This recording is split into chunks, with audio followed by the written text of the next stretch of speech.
Hello, everyone. Welcome to our new series for Give Black, Give Back. This is our Changemaker series. In this series, we highlight some of the extraordinary people who have affected some changes in philanthropy and other areas. This particular week, we are going to be touching base with Miss Rosetta Perry. And she is, if you look her up on Google, you'll be able to read all of the illustrious things. And so I don't want to do a disservice by even trying to list all of the accomplishments that she has. But foremost, she is the publisher of the local Black newspaper here, as well as a civil rights icon in the Nashville area. So we want to welcome Ms. Perry to the platform, and Kia Jarman and I will be doing an interview today just to get more information from her, and so she can share some of her wisdom with us as well as the community at large. Thank you, Ms. Perry, for joining us today. So we're going to go ahead and get started. I'm going to just ask you a couple questions and just trying to really get an understanding of for people who don't know who you are and don't know and haven't had a chance to Google you, and hopefully they will take the time to do that, because I will promise you that there's a book somewhere in there, and hopefully we can maybe convince you to do that later. But throughout your life, I noticed that higher education has always been a cornerstone. You continue to sort of develop yourself in education-wise. And I just was really interested in, what was the inspiration behind that? And what do you think education has, done to get you to where you are right now?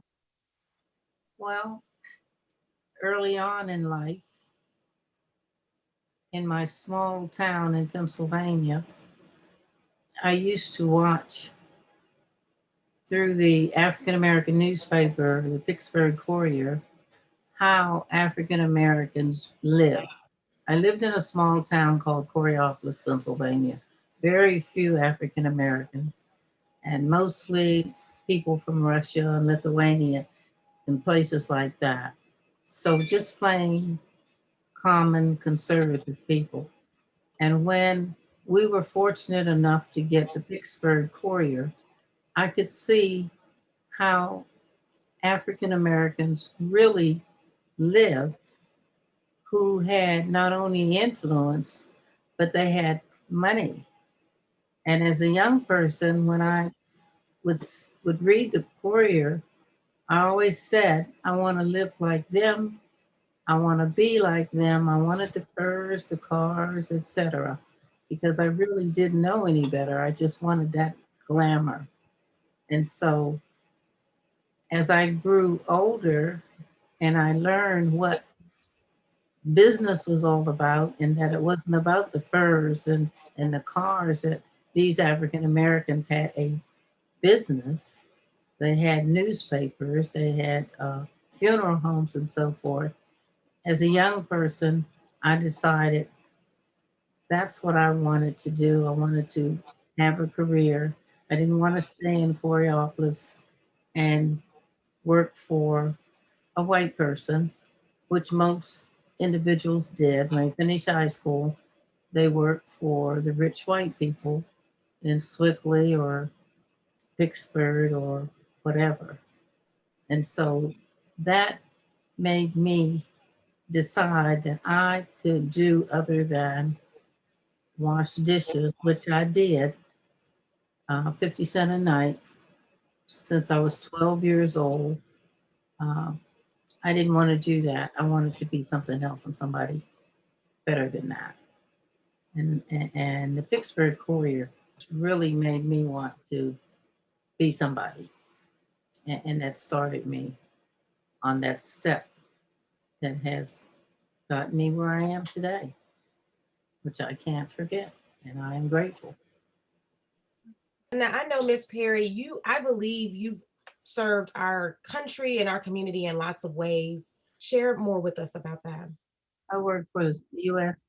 Commission on Civil Rights, first as a clerk, and then they found out that I was a little bit smart, so I was able to transition into becoming an investigator.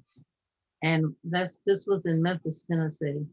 And that's how I got involved in the movement with Dr. Martin Luther King and with Reverend Mount Abernathy and James Bevel and that group and so forth. And as you probably know, I was there on my way to the hotel when King killed and so forth. And that's how I got involved, really, really involved in the movement. And, you know, I sort of went on from there. And that's how I really found out how the federal government, how they treated and investigated African Americans, and we didn't even know it. I never knew until years later I was in the FBI files and how they spied on us, etc. Not just them, but they had some of the brothers who worked with us who fed them information. And, you know, then we kind of do things like that. Maybe they got paid for it and so forth.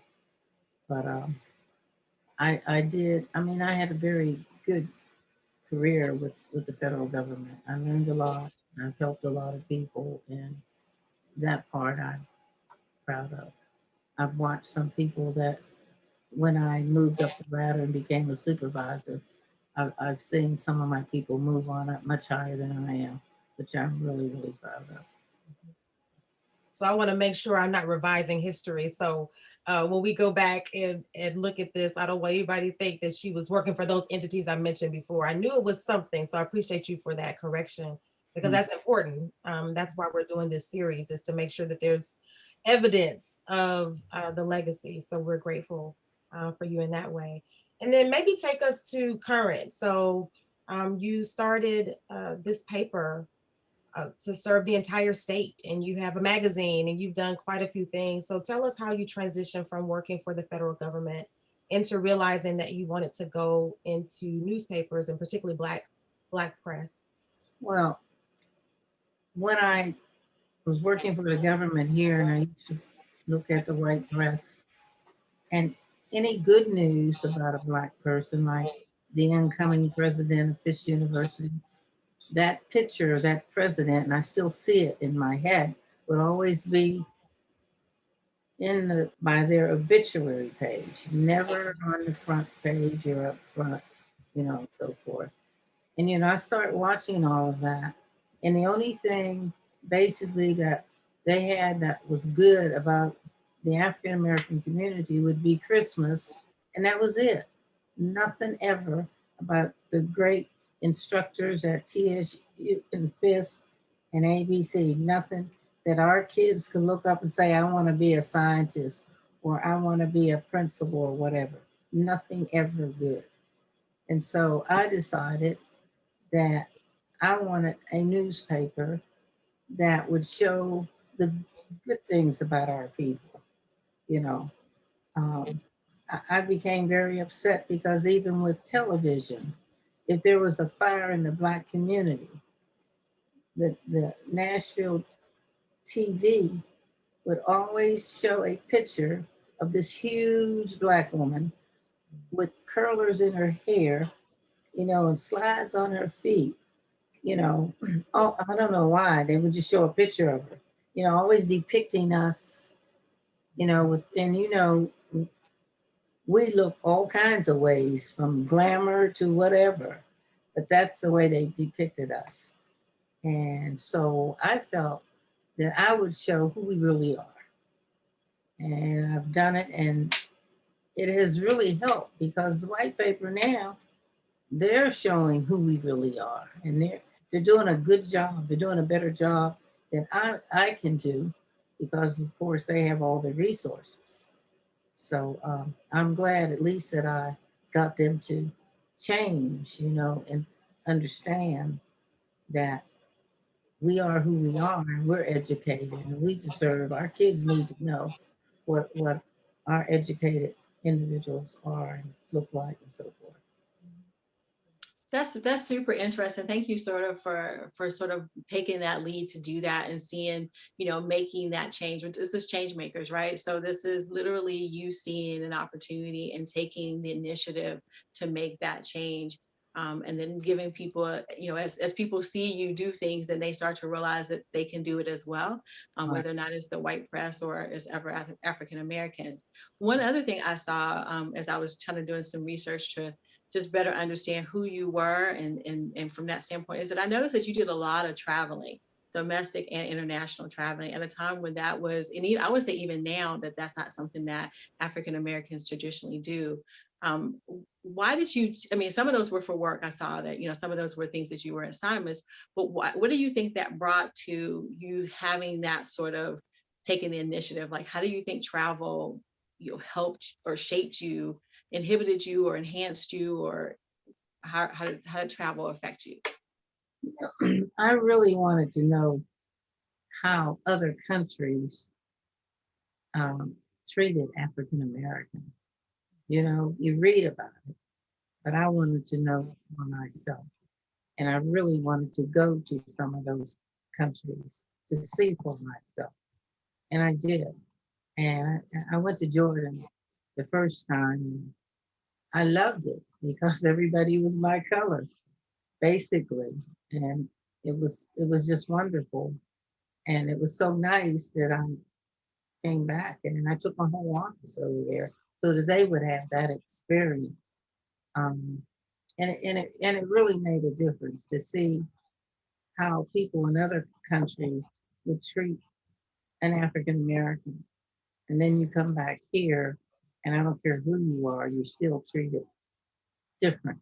You know, over there, if you're an American, no matter what color you are, they look up to you, and they're just grateful that you're there. And it was just different. And the countries were just different. The hotels were just different.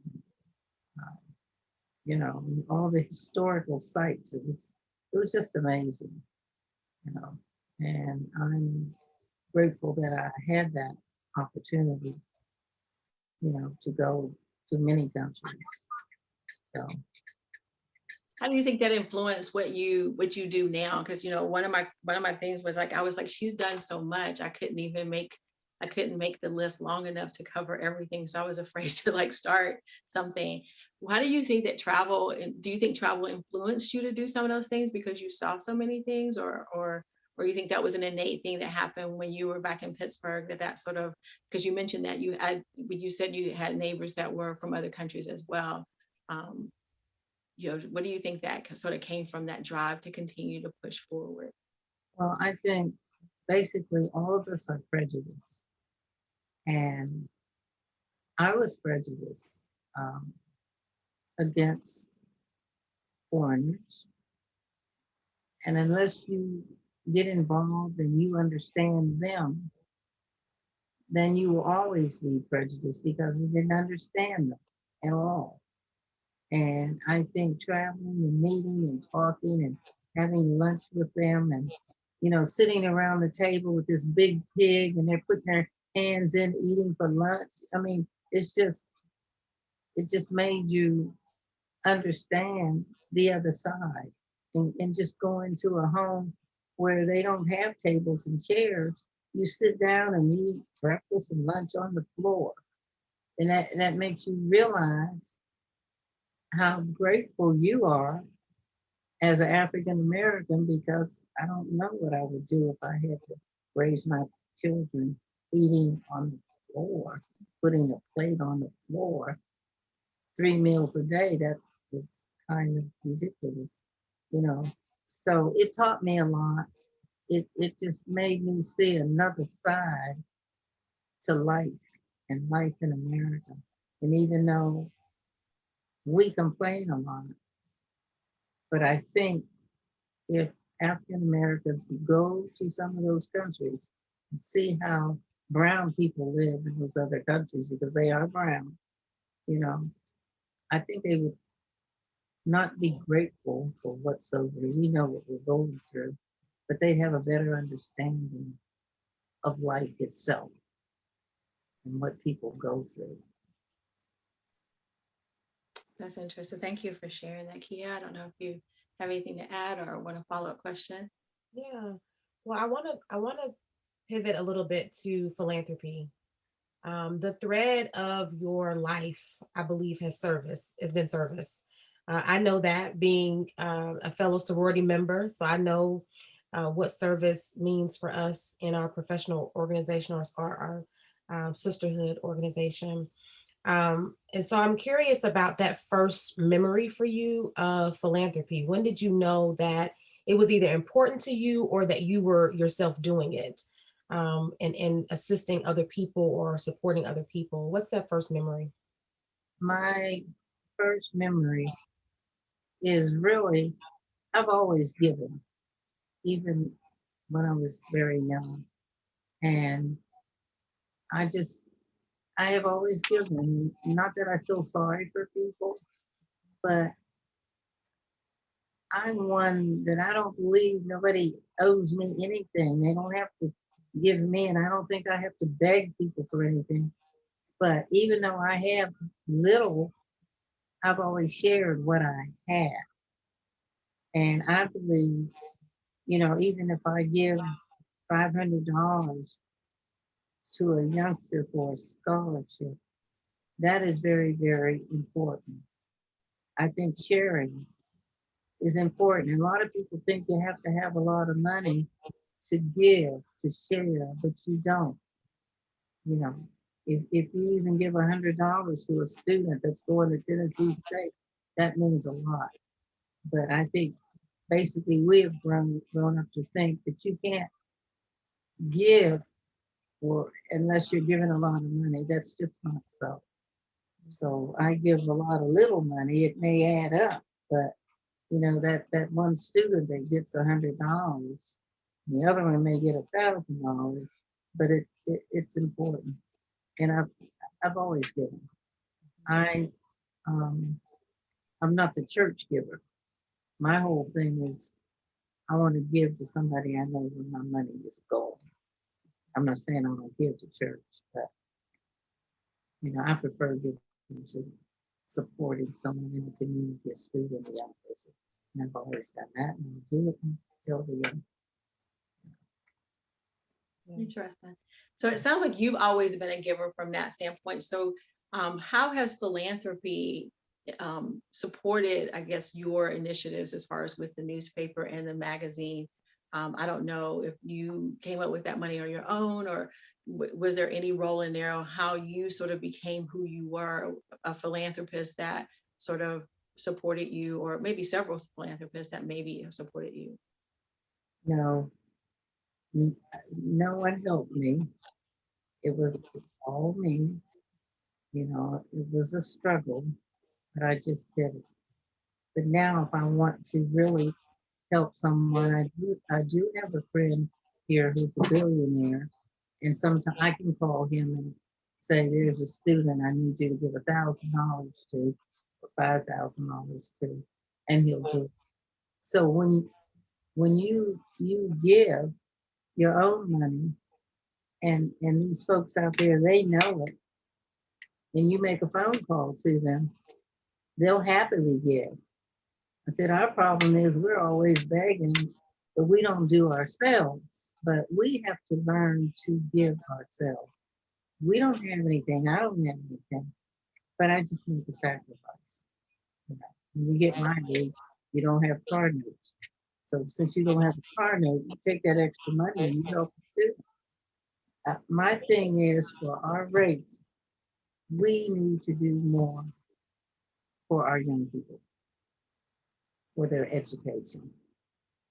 And we really are doing it. Yeah. We spend our time with the parties and the dances and all of that, which is ridiculous. So, and I've been saying this a long time. Why do you want to give a hotel $40,000 to have the sorority dance? $40,000. And you party and you drink and go home. What'd you get out of it? They got your money. But that's $40,000 that could have gone to someone going to Mary Medical College. It has to be strong leader to guide these organizations to do the right thing. So I've been preaching that forever. It hasn't done me good, but I'll continue preaching that. It's okay to have fun. I'm not saying that. But why give the hotels $40,000? So what would you get for 4 hours of drinking and eating your food when you go home? It's ridiculous.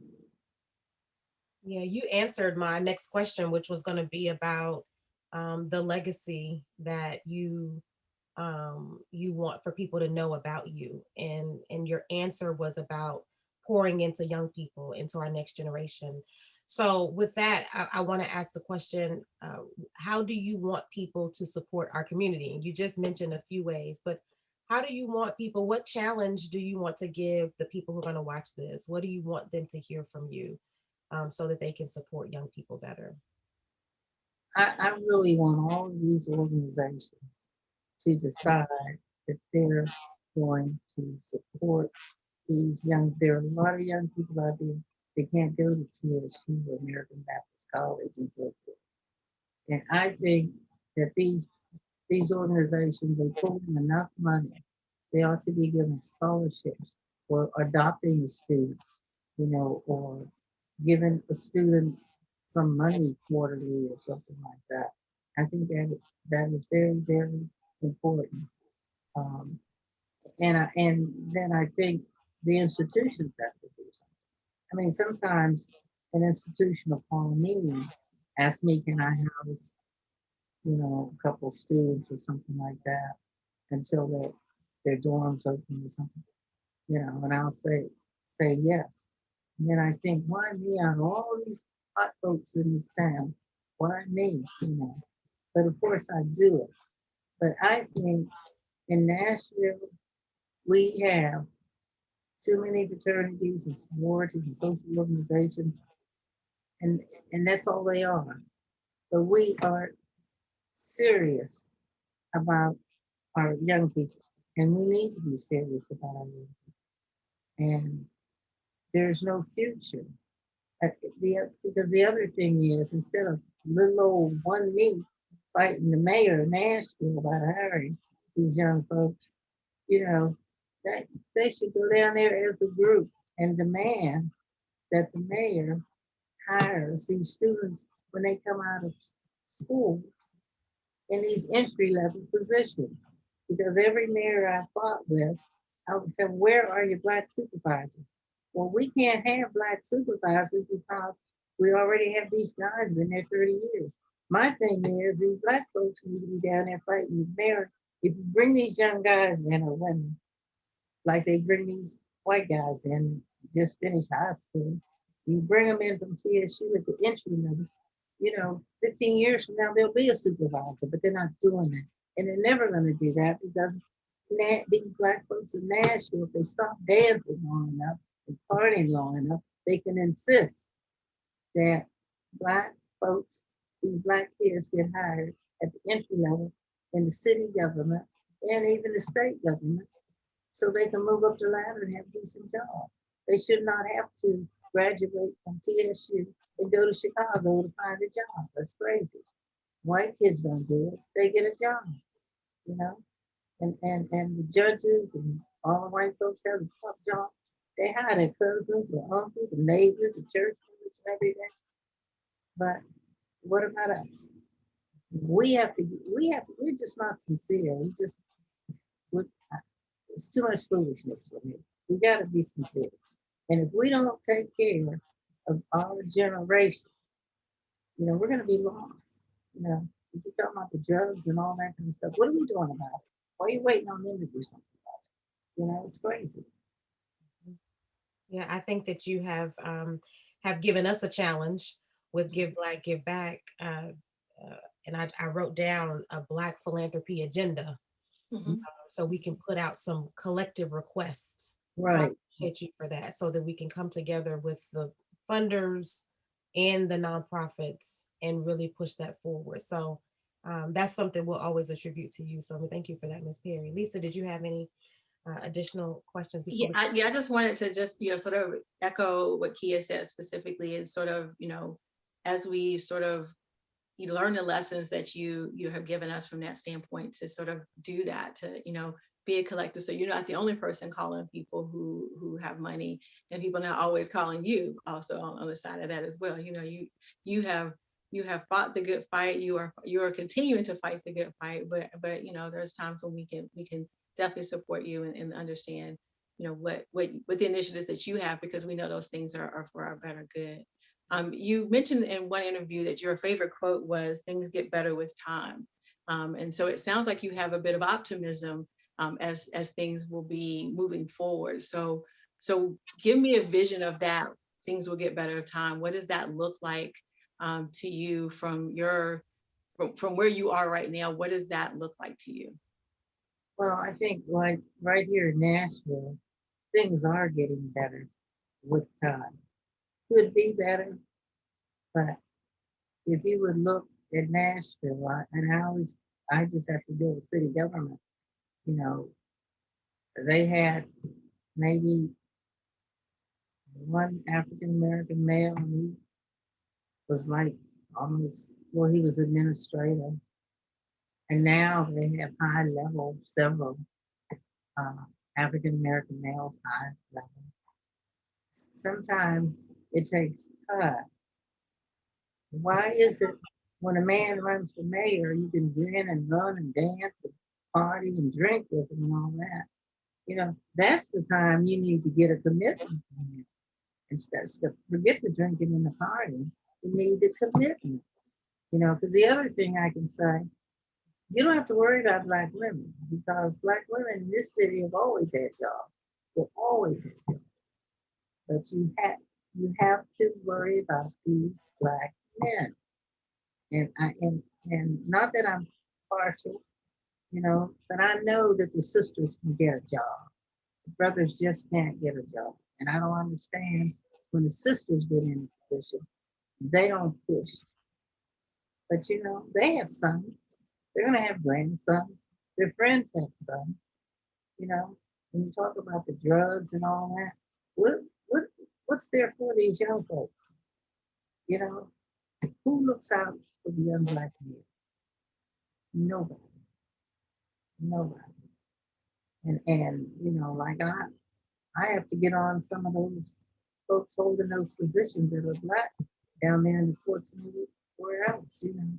They need to help, you know, because it would be nice to see these young Black guys come out of TSU, like the ones that come out of Vanderbilt and Belmont, to put a suit on and go downtown and get an entry level job. You don't know where they'll be in 10 years.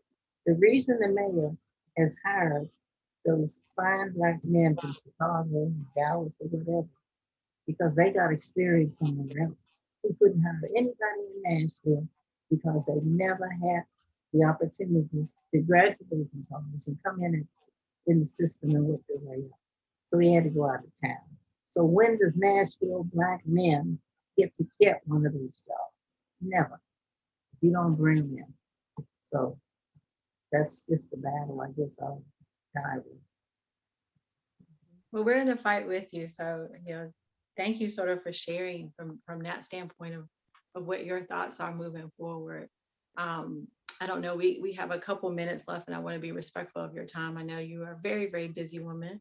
And so we want to make sure that do you have any, you know, the people who are watching this are looking to you for direction, looking to you for insight, and you have shared your knowledge. Is there anything in particular that you want to say that you feel like, you know, off script, it doesn't matter if it has anything to do with this at all, that you want to get out there? Any projects you're working on, any things that you are advocating for that we need to be aware of and support as well? I want to give you time to sort of do that, and then Kia will close us out if that's okay. No, I just think we have some elections coming up, and I think we need to get real and be sincere about who we are supporting. It doesn't matter that somebody's been in office 50 years, you know, but if they haven't been beneficial to our community, they need to go, you know. And I just think that it's time that this community, and I'll be very frank with you, I've been very disappointed with the elections here in Nashville. It's just not like other cities, you know. Um, there's no togetherness. But I think our community needs to come together. We're not together at all. It's a small community, but we're sort of splintered in almost 3 or 4 ways. And until we bring our community together, uh, I think we'll always have problems. Our real problem is there is no leader in Nashville. No leader has emerged since I've been here 30 years. No African American leader has emerged, period. So we can't look and say this person is our leader. And that's the problem. You could say there's a group of people or an organization, but no one that you can point to and say he's our leader. So until that happens, I think we're just slowly, we just have to look to the young people. It's their time. And they need to move it. Well, thank you for that. We'll probably take that clip out specifically and put that call to action out about election season, because philanthropy and legislation are directly tied to each other. How we spend our money, how our money is relegated or regulated in the city and the state and this country is really dependent on who we vote for. So I really appreciate you bringing that into this conversation. This has been an excellent interview. I always enjoy sitting at your feet, hearing your wisdom. I learn something new every time. I know I will learn more even listening back. This has been a great first stop on our Give Black, Give Back Changemakers series. And we hope that people will join in for the next one. And stay tuned. You can visit our website at blackgivingback.com. That's blackgivingback.com. You can give directly to Give Black, Give Back, or you can designate a fund or a nonprofit you want to give to. Thank you so much, Ms. Perry. Thank you to our listeners. And of course, we thank Community Foundation of Middle Tennessee for being a really wonderful partner in this effort.